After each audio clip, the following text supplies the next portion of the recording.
Bonjour à toutes et à tous. Pour ceux que je n'ai pas vus sur la table ronde, ravi de vous rencontrer. Merci à Hub Institute de l'accueil et de cette tribune. Donc moi, je suis Frédéric Puech. Je suis ce qu'on appelle un Global Account Manager. J'ai la responsabilité de nos grands clients mondiaux dans le retail. Alors en particulier chez Zendesk, c'est tout ce qui est AFM, pour être totalement transparent. Un peu de luxe, mais beaucoup sur ces sujets-là. Donc aujourd'hui, là, j'ai 9 minutes et 20 secondes pour échanger avec vous les retours que l'on a sur les enjeux, les nouveaux enjeux autour du retail, autour de la relation client. Donc Zendesk, hop, je vais lancer Zendesk rapidement. Alors, qui ne connaît pas Zendesk ? C'est une... Vous ne savez pas du tout qui on est ? On travaille pas avec Ikea, mais ok, donc à tout à l'heure.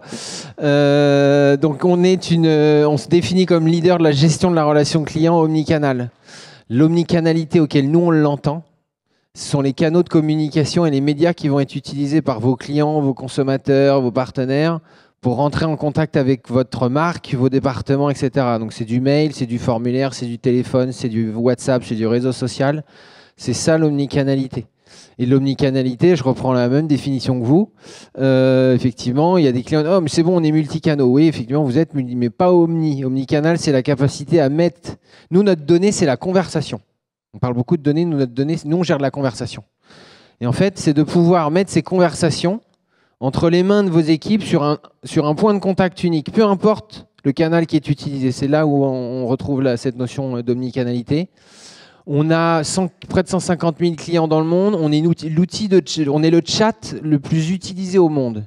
On va dire, c'est incroyable, mais effectivement, on vient du monde du SMB, des petites entreprises TPE, ce qui explique effectivement dans le monde des startups, on est très très majoritaire. Donc on est très utilisé de ce point de vue-là, sans aucun doute. J'aime bien illustrer ce qu'on fait en parlant du Bon Coin, de Mano Mano, qui est présent. Quand vous allez sur ces sites-là, je pourrais en citer bien d'autres. Quasiment l'ensemble des canaux de communication que vous allez utiliser pour entrer en contact avec ces marques, c'est une technologie Zendesk, y compris la FAQ, etc. Tous les ans, on réalise une étude qu'on appelle les CX Trends, ou les tendances de la relation client. Donc ça, on n'a pas encore, je suis avec Céline qui est avec moi, mais on n'a pas encore l'exclusivité du rapport de l'année prochaine. Néanmoins, déjà, sur le rapport qu'on a sorti en début d'année, sur cette année, on identifie, pour vous, j'enfonce des portes ouvertes, je suis convaincu que vous avez ces tendances-là en tête. 80% des interactions avec les clients devaient être générées par de l'IA d'ici 5 ans. Je reviendrai après sur la notion d'IA qui, à titre personnel, j'évite de parler d'IA, parce que l'IA est seulement un moyen d'atteindre les objectifs, notamment les thèmes de table ronde. Quel est l'objectif que vous voulez atteindre ?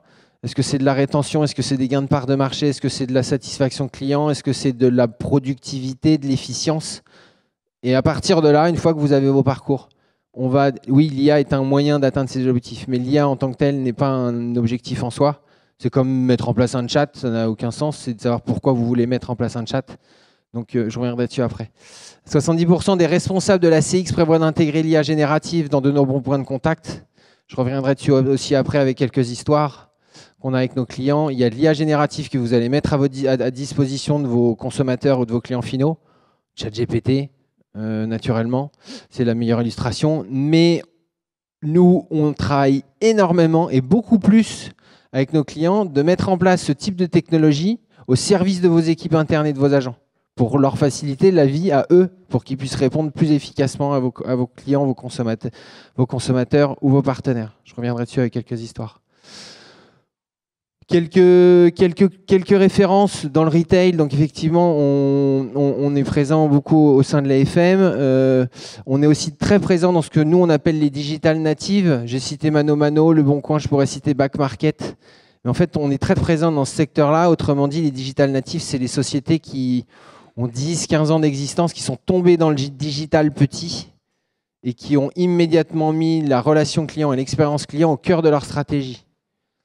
Et à côté de ça, on a ce qu'on appelle les digital transformers, où on retrouve des grands acteurs du retail historique, dont certains d'entre vous font partie, où eux, l'objectif, il est plutôt d'aller sur le digital et de fournir du digital dans les magasins.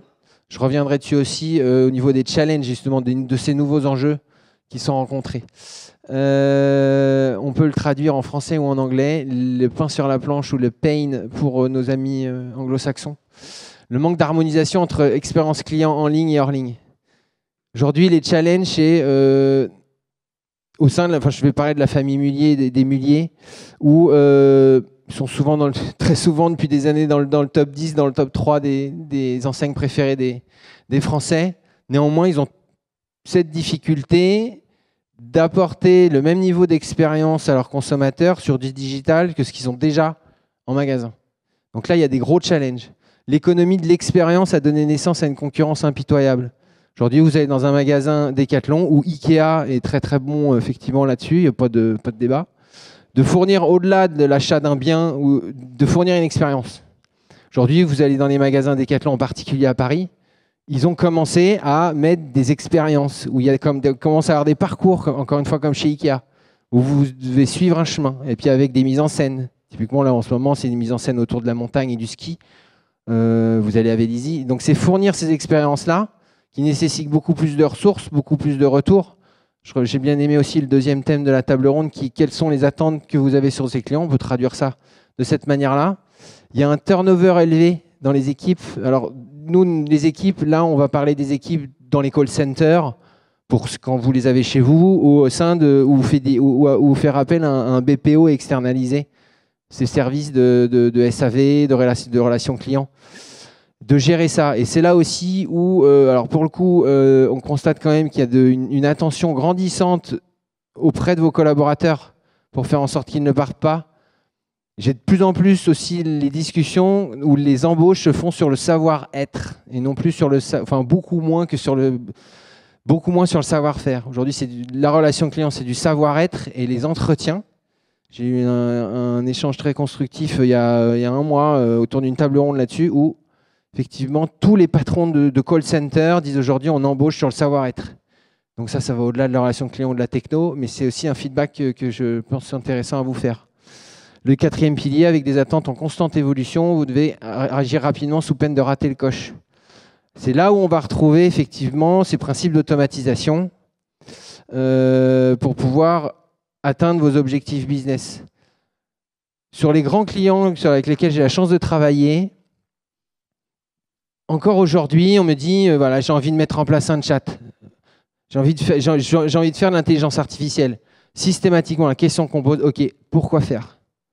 En fait, trop souvent, et en fait, on arrive à faire revenir nos clients et nos prospects en faisant appel. Alors, effectivement, dans le retail, c'est compliqué parce qu'il y a cette notion de coût.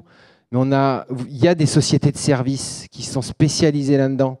Nous, on peut vous accompagner en tant qu'éditeur américain, mais c'est toujours mieux d'avoir un spécialiste du retail qui connaît vos processus, qui connaît bien l'acculturation, qui va savoir vous dire où vous en êtes de l'acculturation. Il y a un point commun avec tous mes clients, c'est qu'aujourd'hui, ils sous-estiment, et je n'ai pas peur des mots, la conduite du changement et cette acculturation. Quand vous arrivez et que vous dites à vos collaborateurs en magasin, je vais automatiser 30% de tes tâches, forcément, il y a une levée de bouclier, ils y vont avec les deux pieds sur le frein. J'ai Noroto, Noroto a énormément travaillé depuis 6 mois et ils disent aujourd'hui, ça a porté ses fruits. Ils ont fait des packs de formation de 70 heures. Je vais avancer dans les slides, je ne suis pas bien. Voilà, c'est juste, voilà, ça c'est les solutions.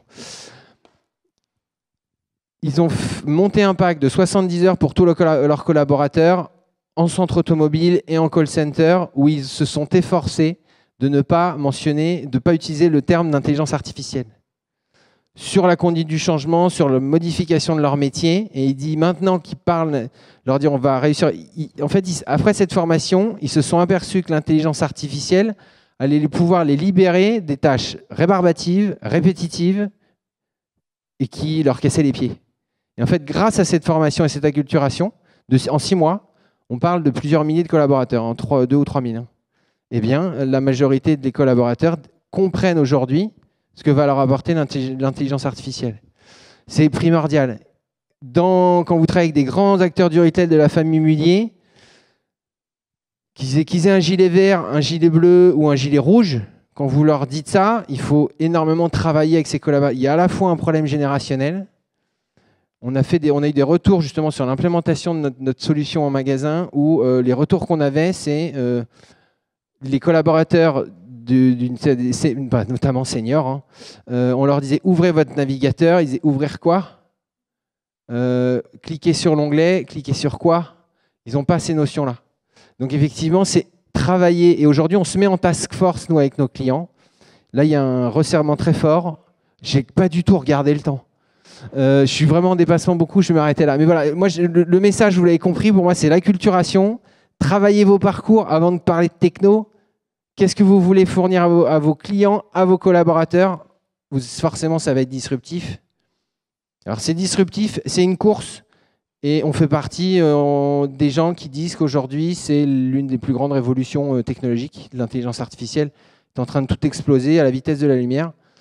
Donc, bon courage à vous. Et il y a beaucoup d'acteurs sur le marché qui savent vous aider.